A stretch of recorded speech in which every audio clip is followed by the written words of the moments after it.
আসসালামু আলাইকুম। চলেন দেখে নিই আমরা। হ্যালো এভরিওয়ান, আজকে আমরা দেখাবো কিভাবে বিরিয়ানি রান্না করতে হয়। চিকেন, চলেন টক দই, কাঁচামরিচ, মশলা, এখানে আদা বাটা, রসুন বাটা, আলু, পেস্ট এখন বেরেস্তা করে নিচ্ছি।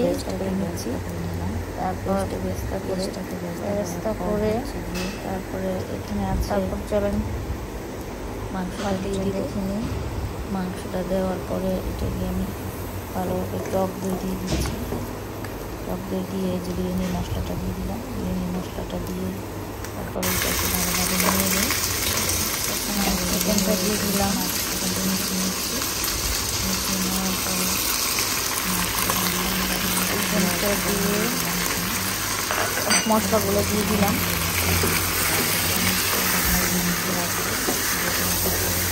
তারপর ভালো করে নিয়ে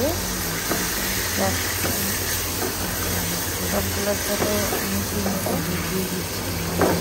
মিশিয়ে নেওয়ার পর রান্না করার সঙ্গে তারপরে টক দইটা দিয়ে দিলাম। তারপর দুধটা দেওয়ার পরে আবার এটাকে নিয়ে দেবো। এবার মশলাটা দিয়ে দিলাম। তারপর এটাকে ভালো করে মিশিয়ে নিব। ভালো করে মিশিয়ে নিচ্ছি। যত ভালো করে মিশাবেন বিরিয়ানিটা খেতে এত খুবটাই মজা লাগবে। পুরো চারটা হচ্ছে গিয়ে আমি এটাকে দুই কাপ মতো রান্না করছি। হচ্ছে গিয়ে ভিজিয়ে রাখছি। এখন আবার জুস দিয়ে দিচ্ছি। কষিয়ে নেব।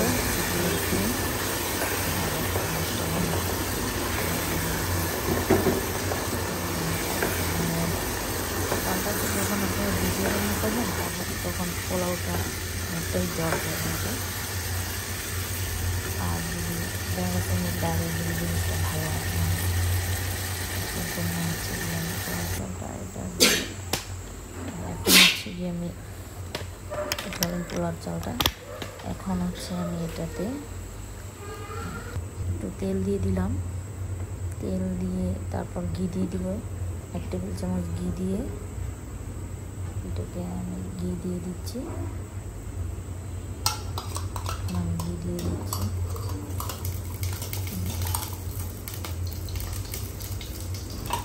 ঘি দিয়ে তারপর হচ্ছে পোলাও চালটা দিয়ে দিলাম।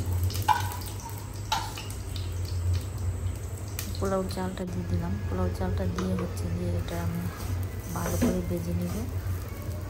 পোলাও চাল দিয়ে ভালো করে এটাকে আমি ভেজে নিচ্ছি।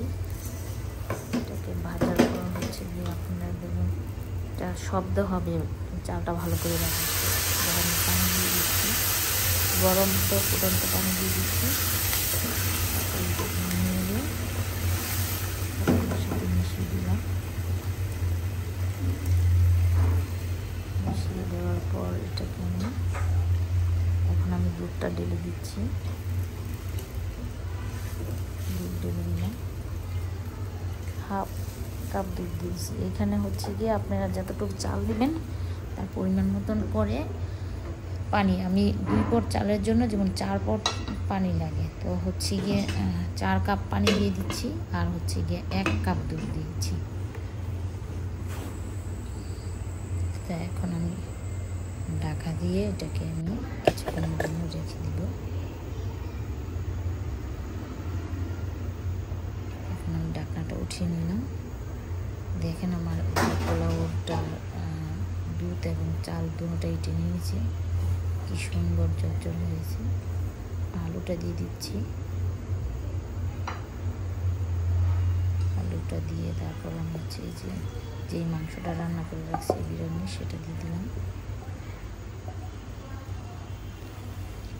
সেটা দিয়ে ভালো করে আমি আবার অবশ্য এখানে অনেক কিছুই দেওয়া যায়, কিশমিশ দেওয়া যায়, তারপর সে অনেকে বাদাম দেয়। আসলে আমার এটা পছন্দ না, আপনাদের পছন্দ মতো দিয়ে নেবেন।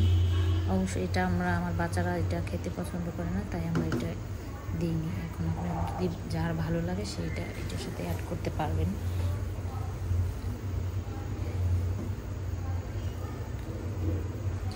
অলরেডি কিন্তু আমার রাইসটা হয়ে গেছে।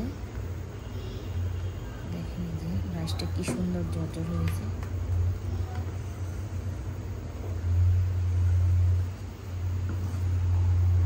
রাইসটা হয়ে গেছে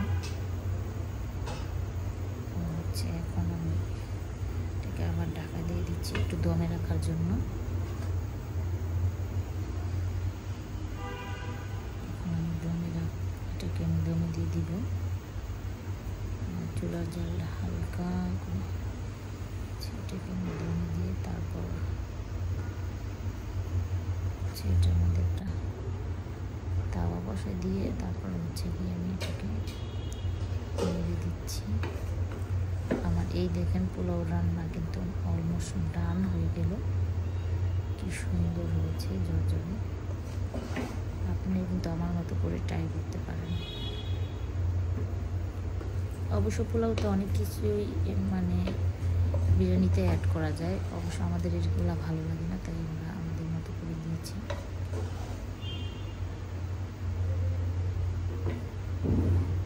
এখন হচ্ছে আমি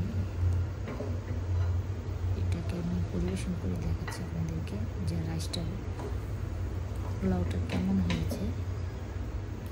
দেখেন কি সুন্দর জর্জর হয়েছে।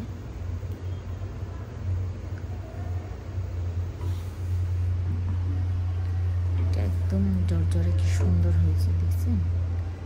আপনারা কিন্তু এরকম করে পোলাও মানে দেখা গেছে কি পানিটা আর দুধটা যদি তার মাপটা ঠিক থাকে তাহলে আপনার পোলাওটা সবসময় জর্জরে হবে, বিরিয়ানির জিনিসটা জর্জরে হবে। এখন হচ্ছে গিয়ে পরিবেশন করার পালা, চলেন দেখে নিই। এখন হচ্ছে দেন